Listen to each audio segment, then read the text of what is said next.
Magandang araw sa inyong lahat. Welcome to my YouTube channel. Bisdak Reaction TV. Ngayon bigyan natin ng reaksyon ang bagong hula ni Madam Virtudes sa taong bayan at sa politika ating bansang Pilipinas. Pero kahit anong pilit nyo, wala. VP Sara Duterte as President VP Sara Duterte 2026. Mangyayari yan dahil pwersahan na ang labanan. Makinig kayo. Kaya ako nag-o-obserba lang ako dahil talagang super duper.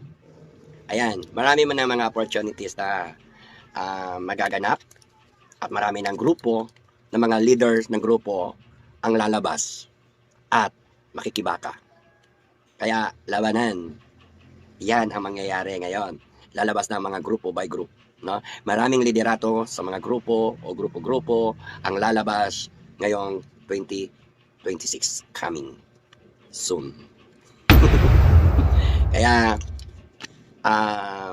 mapanganib nga lang at hindi maganda ang kalagayan ng lupang ating sinilangan o ang bansang Pilipinas dahil may issue at mayroong mga pagtatraidor sa ating bansa na maaaring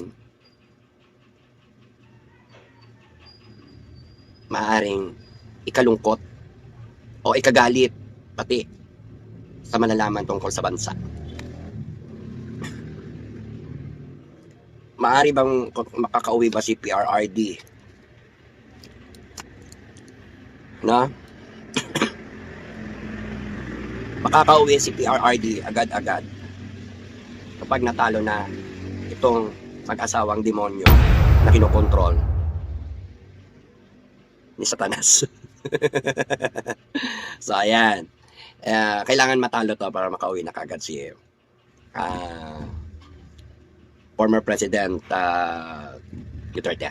I think naman na lalabas na ang tunay na galit ng mga Pilipino para pabagsakin tong mag-asawang demonyo.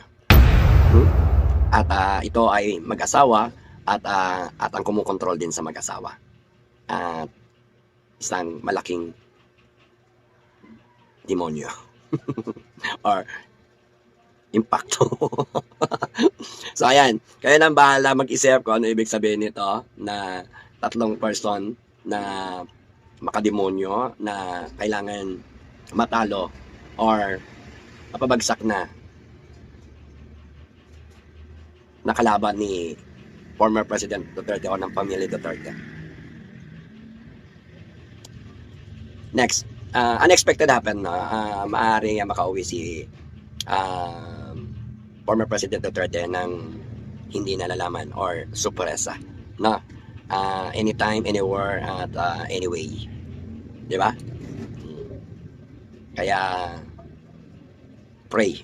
Heart prayer pa rin tayo mga kabartudes dahil meron tayong mga warrior prayer, no? Or prayer warrior. Marami ang mas pinakikinggan ni God para sa kabutihan ng lahat at ng mamamayang Pilipino ng ating bansa. Nawa ma-save ni God ang ating country or ang ating bansa. And next, yung kay Gabriel, buhay ba si Yusek Cabral? So, tingnan natin kung buhay.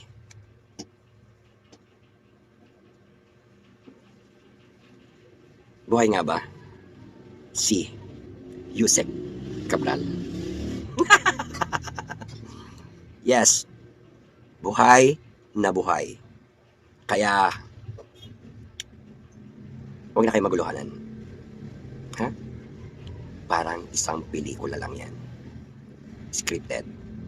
Ha? Meron silang director. May double. Ha? Kaya huwag kayong maguluhanan.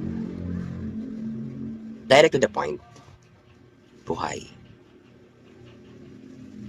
Si Yusek Cabral. Nakita niya? Buhay na buhay. Pero, ang buhay niya ay mapanganib. Kaya, 50-50 ang kanyang career. Sino ba ang namatay sa sinasabing pinagtalunan o tinalunan ni Yusek Cabral? Lalaki or pusong babae? At siya ay nakumbinsi sa pera. Ito yung double ni Yusek Cabral, ha? Ayan. And next card. As in,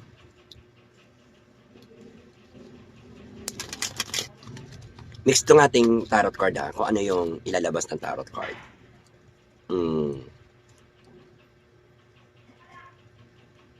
Magiging presidente na ba si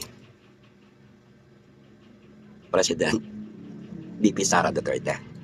Kung magiging presidente na ba?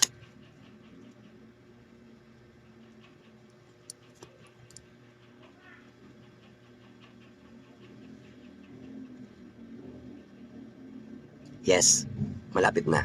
Magugulat kayo sapagkat makikita at nakikitaan siya ng katatagan, kasipagan, at kaayusan o kaseryosohan sa agriculture, sa pamumuhay ng mga tao, at sa puso ng tao, sa isip ng tao. Nakikita yung kanyang magagandang gawa o gawain. Abangan nyo, maaaring mapaaga ang pag-upo ni President BP Sara Duterte, kaya congratulations talaga, and I'm happy and proud kay President BP Sara Duterte. Ayan. Mga nagtatanong kung maupo na. Yes. Magkakaroon lang kasi yan ng konting extend, magkakaroon ng konting adjustment, ano? Kasi bago pa mag-decide or mag-desisyon ang president na baguhin ang termino for the long term ay mapigilan ng taong bayan ang mahabang pagdurusa na sasapitin ng mga Pilipino sa mahabang termino ng admin ngayon. Kaguluhan, patayan, droga, holdapan, nakawan, rapean, yung molestya, rape, whatever, lahat ng krimen, no? Kailangan mapatigil na. Dahil lahat ng krimen ngayon, pag hindi napatigil, mahabang termino rin yan. Kaya mag-isip-isip kayo mga taong bayan, mga Pilipino, mga mamamayang Pilipino, binibigay ko na sa inyo ang sign. Mag-isip-isip kayo, kung may isip pa kayo, na magbago at baguhin para makaahon ang ating bansang Pilipinas sa susunod o yung susunod na Pangulo. Yan. Nakakatakot at nakakilabot ang lahat ng mangyayari sa first quarter ng 2026. Kaya malalakas na enerhiya ang papasok naman ng Year of the Horse Fire Horse ngayon, dahil ang wood snake ay maghahanap na ng kanya-kanyang lungga para maisip yung kanilang mga sarili-sariling kapakanan, no? Kaya walang sasantuhin ang fire horse, no? Kaya stricto ang fire horse at walang makapipigil sa lakas na gusto niya mangyari. Sobrang init, sobrang hot ang magiging labanan ng mga politics sa 2026.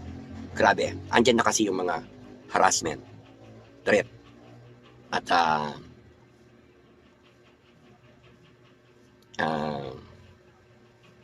mga karumal-dumal at madudugo or mga malalalang krimen.